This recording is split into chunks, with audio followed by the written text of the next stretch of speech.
um, so eh, I was reading through this. Now, if I asked you what problem you solve, what would you say?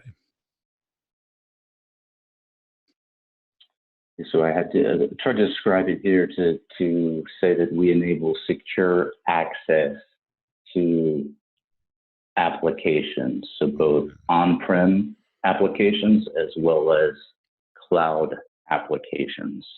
Okay, that's what you And do. we do. Right. That's not. Okay. See, what you have to do is the idea here is to help them understand uh, what you do in the context of what they are feeling. They have a problem. You got to talk about the problem.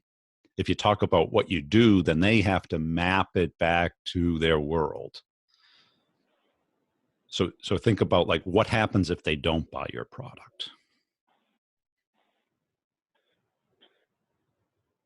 Okay. So I have a scenario in this defense customer is, they've got um, they have a huge need for mobile driven second factor for enterprise logins. The reason being they've got different services and federal agencies, mission partners, first responders, et cetera, that that may not have. So today they access their secure data via a smart card, right? The DoD calls it CAC, and they've got all these stakeholders that may not have that, that may not have expensive CAC readers. So the problem that we solve is we enable a CAC-less or password-less environment so that stakeholders can get the right information to the right people at the right time in a secure way. Okay. There you go. So that was much closer. See, if you talk about what you do, they're like, okay, so why do I care? If you talk about the problem you solve, you're talking in their language. And I know this is hard because everyone teaches you talk about what you do and how you're different. Yeah. And I just went on a meeting with, some high level people in my company, and just going to learn how they do it, right? And it was, a good meeting and positive outcomes, but it was all about, here's what we do. We're founded this, and here's why. But it was all the stuff you kind of talked about, and we're transitioning, and so I started asking some questions and elicit some feedback, but it was all about that, right? So I'm like, we got to get on this to really dig into the problem that we solve. So Yeah, especially with the government, because they live in the world of acronyms in their world, and if you can't very quickly describe the problem you solve, they're like, it's just education as opposed to engaging in a sales process. yeah. So how about this? The problem we solve is we provide a secure multi-factor authentication solution to augment the CAC for soldiers and stakeholders without government furnished equipment, soldiers without CACs, and non-CAC mission partners. You solve the problem of requiring everyone to have a CAC to get into the network. Is that true? Correct. There you go. We solve the problem of the use cases of where people don't have a CAC but need legitimate access to the network.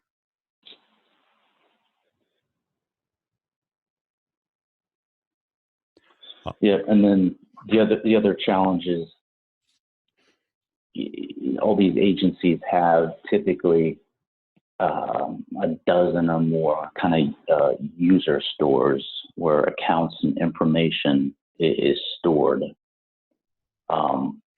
So depending on who you're talking to, right? So there's very limited control and visibility. So when the IG, the auditors come, it's like a huge effort to try to pull that information together to pass an audit. Okay, so then you solve the problem of fragmented security on onboarding or portals, which is the single sign-on solution, right? That's where you can just log in and you can get access to everything that you have authorization to have access to. That's right, and we have a universal federated store that integrates with all the Active Directories and pulls it all together, right? So they can. Yeah, that's right. You just have to, if you can make that switch between what you do and how you do it into how it solves a problem that they have. So that's kind of our job as salespeople, is to bridge that. Yeah. Okay. And so where do you think you need the most help? Is it at curiosity stage? Is it at interest stage?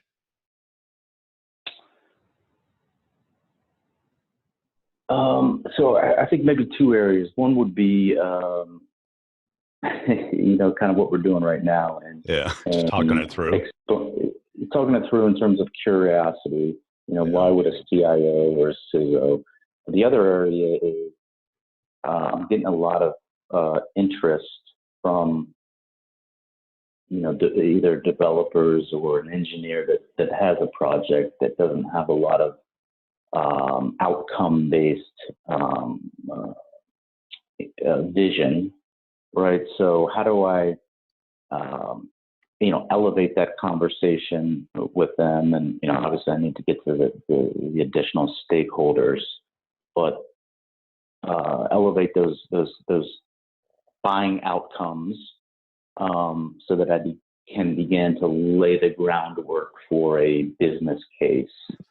And hey, here are required capabilities, right? And start to understand. Okay, well, you probably, you may not, right? But somebody is going to have to kind of measure those metrics.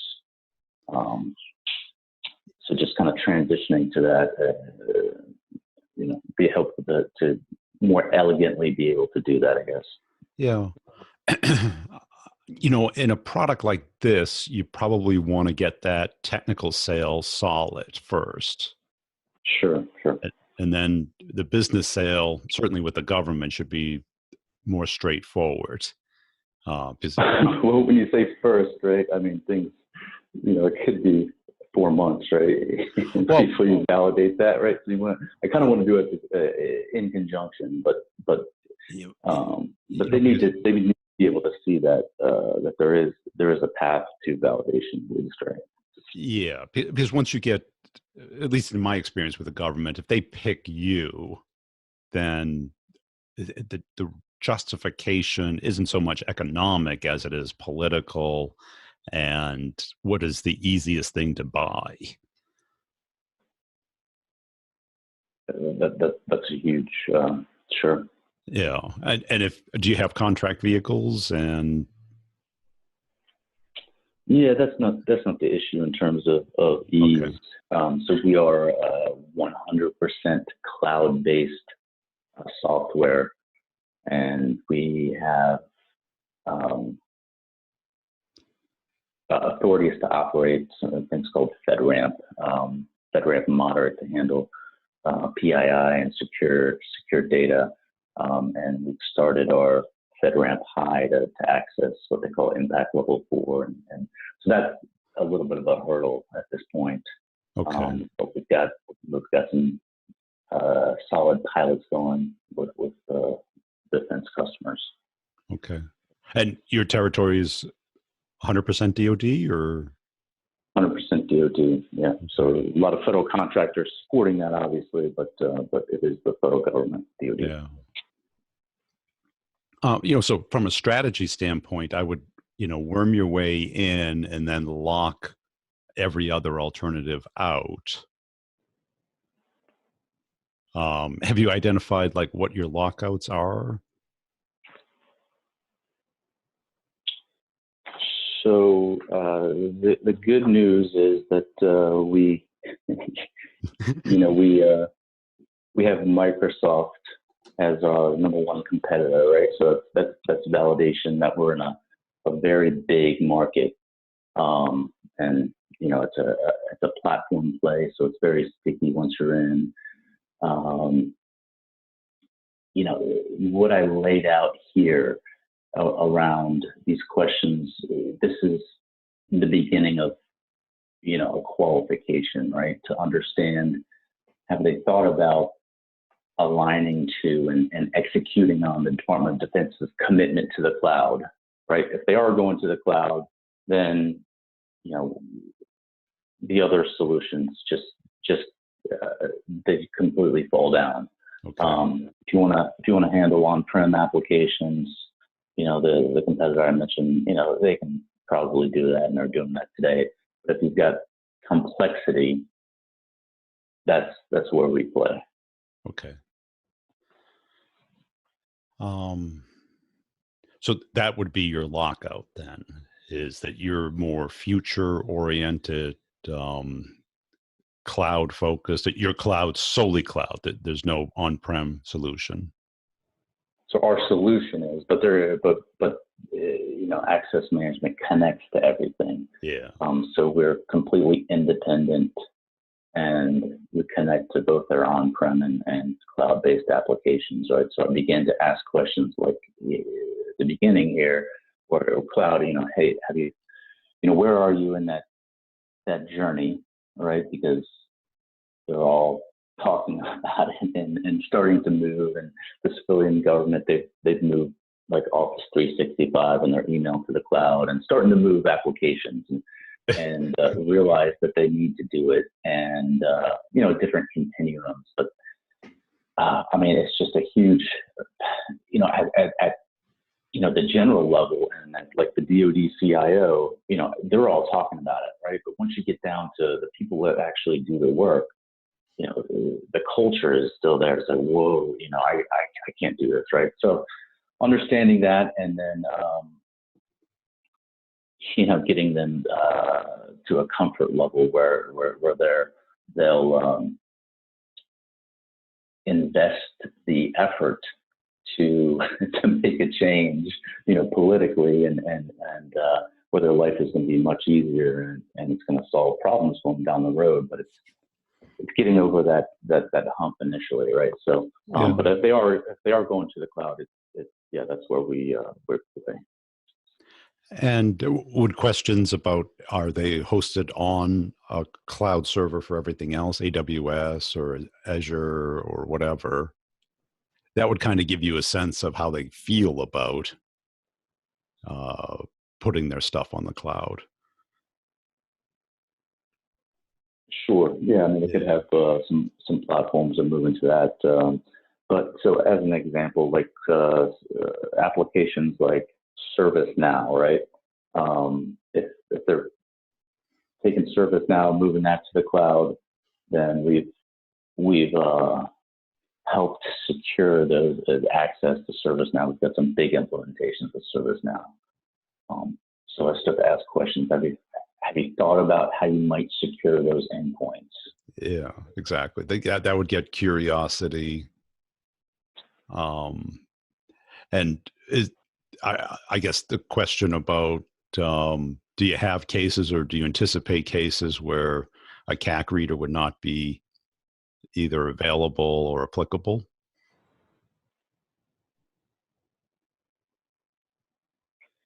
Yeah, that's great, because they've got these, a lot of mission partners, and they realize that the value of extending information in their systems to it could be a DoD supplier, right? Or mission partner, but in order to do that, they got to ensure that it's secure. Yeah. And I'm sure you run into cases where somebody lost it, doesn't have it, doesn't work. Yeah, I mean that's I think I saw 81% of breaches are because of lost or stolen credentials, and that includes the $14 CAC reader or card, right? So yeah. So I think you have, I mean, the good thing about selling security, I sold security for probably about 5 years, is that you have tons of pain-inducing questions. Right. And little nooks and crannies that you can turn into mountains of pain. Yep. So you obviously would focus on, the data breach. Yes, because pain, right? Whatever would scare them to death. Because they get no promotions for doing well, but they only get punished for not thinking of the fringe case. Right. So the lack of control and visibility, compliance audits, concerned about the reuse of passwords between applications. All of those things. I mean, yeah. Hey, what happens when someone leaves, right? Yeah. And that person, how do you know that they have been deactivated? Yep. I gotcha. Okay. That's good. Okay. Yeah. Yep. If you turn those into problem questions, have you ever thought of, we solve the problem of people come to us when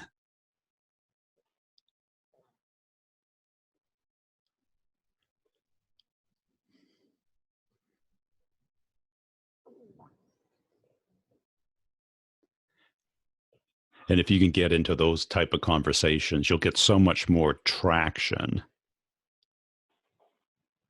Gotcha. Yeah, because otherwise you could spend hours talking about what you do. And if they don't map it to what they care about, it's all for naught. Yep, 100% agree. That's kind of switching the mindset and listening that what they care about. So this is great. Okay. Okay, so I'll begin to tweak this, and then it'd be great to give me a couple of weeks to do this, and then follow up and get some more pain eliciting questions and kind of bring this the problem we solve versus this is what we do. I think there's a little bit of that, but it's a lot of what we do. Yeah. And then I would think of some that would, plant lockouts for all the other alternatives.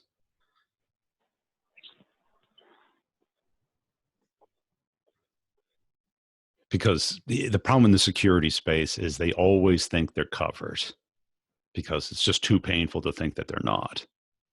And that if they bought or have used another product, what's going on in their head is, I think I'm covered with this product. Mm-hmm. Like I sold a firewall for almost 5 years, and it was a very particular use case. And if they had that use case, it was a deal. The problem was if I used the word firewall, they thought, well, we have firewalls. We got Barracuda, we got this, we got that. And I go, yeah, that's like having, what did I used to say? Not having a metal detector at the airport. What you guys are just letting the baggage go through.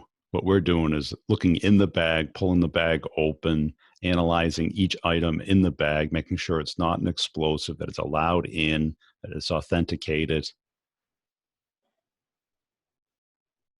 Okay.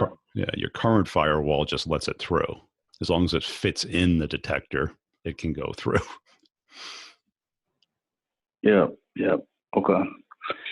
Yeah, so as you know, in the federal government, there's a lot of legacy systems, right? Kind of Yeah. decades of inheriting the systems. Tons of data. It's duplicated, and they can't access it very well. And